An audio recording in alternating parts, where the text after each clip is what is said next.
À l'heure où je tourne cette vidéo, ça fait pile 6 ans que j'ai démarré mon aventure sur Amazon. Et aujourd'hui, mon business génère plus de 3 millions d'euros de chiffre d'affaires par an. Et récemment, quelqu'un m'a demandé, Seb, si tu repartais de zéro sur le web en 2025, est-ce que tu lancerais toujours sur Amazon FBA? Alors dans cette vidéo, je me prête au jeu et je réponds à cette question. Déjà, la première chose, c'est de définir les règles. Quels sont mes objectifs? Et pour ça, il faut répondre à une question assez importante. Est-ce que je veux simplement une source de revenus sur le web ou est-ce que je veux créer un business? Une source de revenus comme un travail en ligne ou poser ses services, pensez monteur vidéo, designer, copywriter, c'est la méthode la plus rapide pour commencer à gagner des revenus sur le web. Et d'ailleurs, je suis passé par là au début. Par contre, ce n'est pas un business à proprement parler. Combien vous gagnez dépend directement du temps que vous y passez. Et si vous arrêtez de travailler, vous n'êtes plus payé. Et même si vous pouvez augmenter votre taux horaire, vous serez toujours limité car il n'y a que 24 heures dans une journée. Donc pour cet exercice, je vais laisser ça de côté et je vais me concentrer sur le fait de créer un business. Et cela implique donc plusieurs choses qui sont communes à la grande majorité des business. Déjà, ça va prendre du temps. Créer un vrai business, c'est pas quelque chose qui se fait en quelques semaines. Ensuite, il va falloir apprendre des compétences transversales parce que c'est impossible de lancer un vrai business en ayant seulement une compétence, marketing ou en design. Et finalement, un certain degré de risque sera nécessaire. Quand on lance un business, on fait un pari, on tente quelque chose, que vous ouvriez une boulangerie, que vous lanciez une startup tech ou un business e-commerce. Donc maintenant que je suis à l'aise avec ça, la prochaine question, c'est quel business choisir?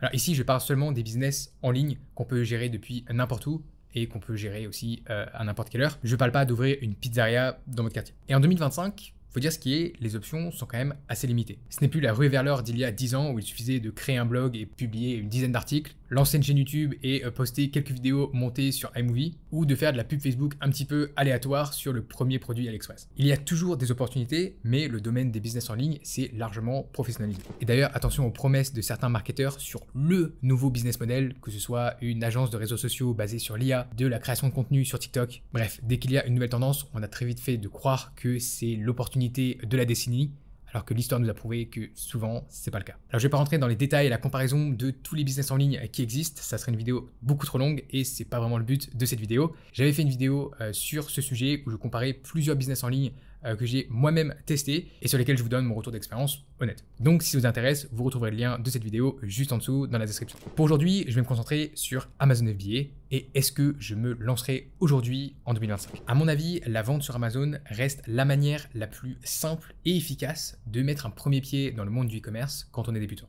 Pour 3 raisons simples mais extrêmement importantes. D'abord, à l'inverse de beaucoup de business où les études de marché sont extrêmement difficiles à réaliser, voire impossible, sur Amazon, on a accès à une quantité gigantesque de données. Et donc ça nous permet à nous, en tant qu'entrepreneurs, d'analyser les marchés et de prendre de meilleures décisions qui sont basées sur des données concrètes. Et concrètement, ça nous permet de décider si on va se lancer sur un certain marché ou non. Et ce niveau de détail, cette quantité de données à analyser, c'est une véritable mine d'or dans laquelle on peut aller dénicher des pépites, des opportunités qui nous donneront le plus de chances de succès. Et c'est le genre d'analyse qui permet d'être beaucoup plus à l'aise quand on s'engage sur un produit et qui rassure les débutants qui en sont à leur premier lancement. Et d'après mon expérience, vous retrouverez ça nulle part ailleurs. La majorité des autres business demandent pas mal d'expérience au préalable ou une bonne dose de chance pour éviter de se planter. Ensuite, Amazon prend en charge une grosse partie du boulot et pas la partie la plus marrante ou la plus facile à organiser pour tout e-commerçant, c'est-à-dire la logistique. Grâce au réseau inégalé d'entrepôts à travers la France, l'Europe, les États-Unis, vous n'avez pas à vous occuper du stockage de votre marchandise ou de l'expédition des commandes à vos clients, c'est Amazon qui gère ça pour vous. Donc pour un débutant en e-commerce, ne pas avoir à perdre des dizaines d'heures par semaine avec la logistique et ne pas s'arracher les cheveux à cause de problèmes de livraison, je vous le dis, ça n'a pas de prix. Finalement, Amazon nous apporte du trafic et pas n'importe lequel, c'est sans doute le trafic le plus qualifié qui existe. C'est-à-dire des millions de clients qui viennent sur le site pour trouver ce qu'il leur faut, carte bleue au moins. Rien à voir avec du trafic sur TikTok ou Instagram qui est là pour se divertir et pas pour acheter. Sur Amazon, vous n'avez pas besoin de convaincre les clients d'acheter votre produit, c'est eux qui viennent à vous. Pour ces 3 raisons, je pense qu'Amazon donne les meilleures chances de succès aux débutants par rapport à d'autres business models. En facilitant la recherche d'un premier produit grâce à toutes les données et en prenant en charge une grosse partie du travail, c'est-à-dire l'acquisition de trafic et la logistique. Un autre facteur important qui me ferait pencher en faveur d'Amazon FBA si je me lançais aujourd'hui, c'est le fait qu'on n'a pas besoin d'être un expert pour se lancer et générer ses premiers revenus. Ce n'est pas nécessaire d'être déjà compétent dans un domaine très pointu comme l'acquisition client, la publicité, la création de sites qui convertissent ou la création d'une chaîne logistique complète depuis zéro. Amazon a déjà créé tout un système pour aider les vendeurs à commercialiser efficacement leurs produits, à faire de la publicité, à communiquer avec les clients. Tout ça dans un système ultra complet qui, une fois qu'on l'a pris en main, est incroyablement facile à utiliser au quotidien et qui permet de gérer toutes les parties de son business Amazon. C'est pour ça que les business Amazon FBA sont considérés comme très systématiques et faciles à déléguer, voire même à revendre, mais on revient là-dessus un petit peu plus tard. En tout cas, une chose est sûre, c'est que grâce au système qu'Amazon a créé, le business model est facilement réplicable, un petit peu comme une recette de cuisine. Alors bien sûr, il y a des compétences à apprendre, comme aller acheter des produits en Chine, comme le fret international de la marchandise, ou encore gérer la publicité sur Amazon Ads. Ce sont des choses qui sont innées pour personne. Mais toutes ces compétences suivent un processus clair et peuvent être apprises sur le terrain, donc on n'a pas besoin d'être un expert au début. Et si je recommençais depuis zéro, je sais avec certitude que je serais opérationnel en l'espace de quelques mois. Pour vendre sur Amazon, vous n'avez pas non plus besoin d'être un extroverti, de créer du contenu publiquement, de montrer votre visage ou de passer des heures en appel avec des prospects. On peut tout faire seul, depuis chez soi, et donc à ce niveau-là, il n'y a vraiment aucun frein. Dernier gros point positif ici, c'est qu'un business Amazon FBA, ça donne énormément de flexibilité. On a très peu de contraintes, qu'elles soient géographiques ou temporelles. On peut vraiment travailler sur notre business de où on le souhaite et à peu près quand on le souhaite. Donc c'est vraiment idéal pour les entrepreneurs qui souhaitent créer un super lifestyle autour de leur business et pas avoir un business qui nous force à ajuster notre lifestyle. Le troisième point qui est très important pour moi, et je dirais même essentiel, c'est la capacité à pouvoir développer son business. Lancer un business et faire ses premières ventes, c'est une sensation incroyable. Je me souviens encore quand j'ai vu la première vente apparaître sur mon dashboard Amazon, c'était encore que le tout début, mais l'émotion était là, je l'avais fait. Mais une fois le business lancé, vient la question de la croissance. Comment faire grossir le business? Et ici, à mon avis, c'est là qu'Amazon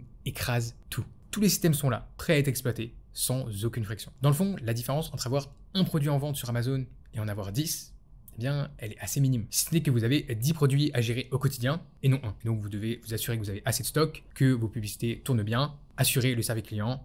Ok, mais c'est pareil pour 20, 30, 50 produits. À ce stade-là, rien ne change au niveau des systèmes ou des méthodes que vous utilisez. Vous faites simplement ça à plus grande échelle et vous avez quelques personnes pour vous aider parce que oui, 50 produits, ça fait beaucoup. Donc ça, c'est dans une logique d'expansion de votre catalogue produit. Vous lancez de plus en plus de produits. Mais vous avez aussi l'option d'étendre votre business géographiquement. Le produit que vous avez lancé et qui marche très bien en France, vous pouvez le commercialiser en Belgique, en Allemagne, en Italie, aux États-Unis, la liste des pays est longue, 22 pour être précis. Et grâce à Amazon et au système qui reste exactement le même, c'est-à-dire que c'est sur le même compte vendeur, avec la même interface, tout marche exactement pareil, eh bien vous pouvez doubler, tripler, quadrupler votre chiffre d'affaires juste en exploitant les possibilités qu'Amazon vous offre et en restant dans le même écosystème. À mon avis, c'est le scaling le plus efficace qui existe sur le web. Je pense honnêtement que surfer la bonne vague, c'est un concept qui est largement sous-coté. Nager à contre-courant, ça peut paraître tentant, même original, mais ça marche rarement. Et aujourd'hui, il y a quand même plusieurs tendances assez claires qui indiquent qu'Amazon est là pour durer et que sa domination est de plus en plus omniprésente. Déjà, rien qu'en faisant du e-commerce, vous êtes sans doute au bon endroit, c'est-à-dire que vous êtes dans un secteur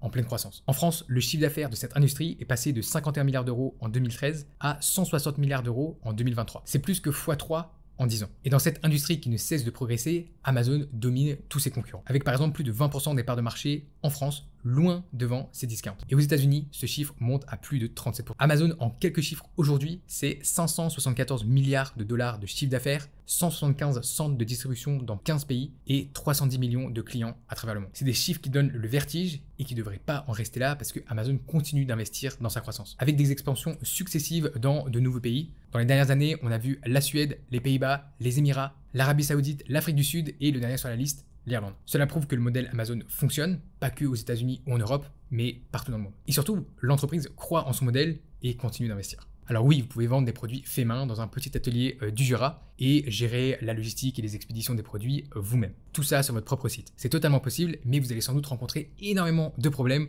pour très peu de résultats. A l'inverse, en développant votre entreprise sur le dos d'un géant, vous capturez une infime partie de cette croissance pour décoller. En gros, vous prenez votre part du gâteau.